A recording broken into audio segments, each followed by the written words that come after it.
special guest today, boxing prodigy, Nico Hernandez from Wichita, Kansas. Yes, sir. You know, it's not a place where you would normally think a great boxer comes from. Yeah, not at all. But obviously you've proven that, you know, from the amateur level, you know, you're succeeding at every level. I mean, how does a young man from Wichita, you know, pick up a pair of gloves?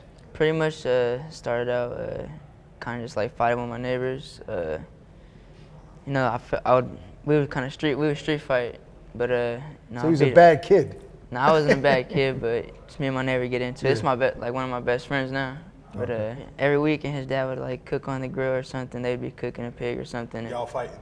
Yeah, he would bring a different cousin over every single weekend to fight me. Oh, so that was the entertainment for the cookout, Yeah, for the barbecue. pretty much, man. Threw some socks on our hands. We didn't have no gloves. Threw some socks on our hands and just went at it, man. Wow, that's like bare knuckle. That's the thing, though. It shouldn't really be like where you're from that declares whether you're a fight or not. It's really what's inside you. Yeah. You know, your heart. You know, so you could be from anywhere. Yeah, you like from Idaho. Yeah, someone told me before, it ain't where you're from, it's how you come. Right. Ooh, I like that. I might use that. I like it too, man. Well, I mean, your father was a truck driver, but was he a fighter at one point, or was he just a big fight fan? What made him bring you to the gym? He's a mechanic, but he had like one fight, but he does his studying on boxing and stuff. And he's real smart in the corner, and he got me far. I've done one every single national tournament that you can think of, you know, since I was little, an amateur, yeah. Take me back to the time where you won your qualifying match to make it to the Olympics. Well, what did that feel like? Man, it was a good feeling. We was in Argentina. I didn't know what to think. I was like, I'm really an Olympian right now. This is crazy. And even with such a high feeling at that point, you guys didn't have enough money for your parents to go watch you, which is a big deal. How could you fight in the Olympics and not have your parents? So you had to do a fundraiser, you know, to get money up. So we did like a couple fundraisers, you know, just a lot of help from the city, you know, just helping out, sew some shirts, and we just did pretty much whatever we could to get my parents to go, and we ended up raising enough money, and they were able to go with me. So I think a lot of fans don't realize that when you make it to the Olympics, you can't go with your coach. Yeah. So your coach that brought you up, I don't care if you was training from a sperm cell. Yeah. You know, like, okay, now this is where you stop, and we're gonna bring in our own coaches. And maybe that's the reason why, you know, 2012 didn't medal. Who knows? But how do you feel about that? I would definitely much rather have my dad as my coach in the corner. You know, since I was 9 years old, he's been in my corner and been very successful. I have 135 fights with only 4 losses in the U.S. and you know, my dad was coaching me through all those. Even not going with your father as a coach, I mean, you still were able to accomplish something that is so difficult, in some cases even harder than winning a world title. Yeah. Medaling on an international level like that. Can you talk a little bit about that moment on the podium when that medal was placed on you? Oh man, it was a great feeling. I went there and I definitely wanted to get gold, but fortunately that didn't happen, so I can't complain about a bronze medal.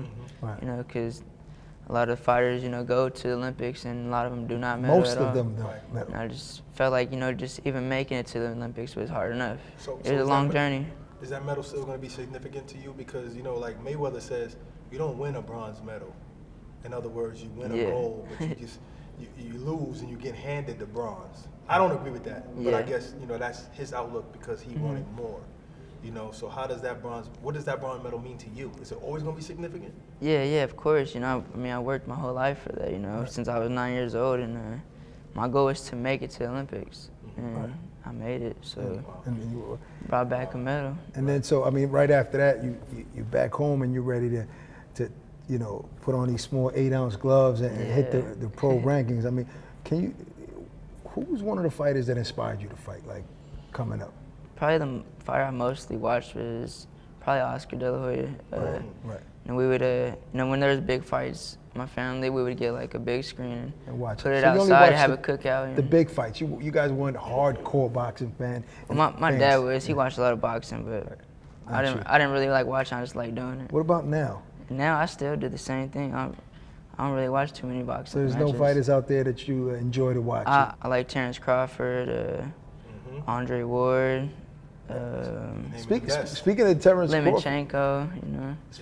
Speaking of Crawford, like he also comes from a city that's not known for boxing, you know, and look what he's been able to do for Omaha. You're in a position where you probably can do that for Wichita. You know, for sure. You know, create a big following. I mean, Wichita, the college has already given you a scholarship, and it's a scholarship. It's interesting where you can use it whenever you want, at any point. How did that come about?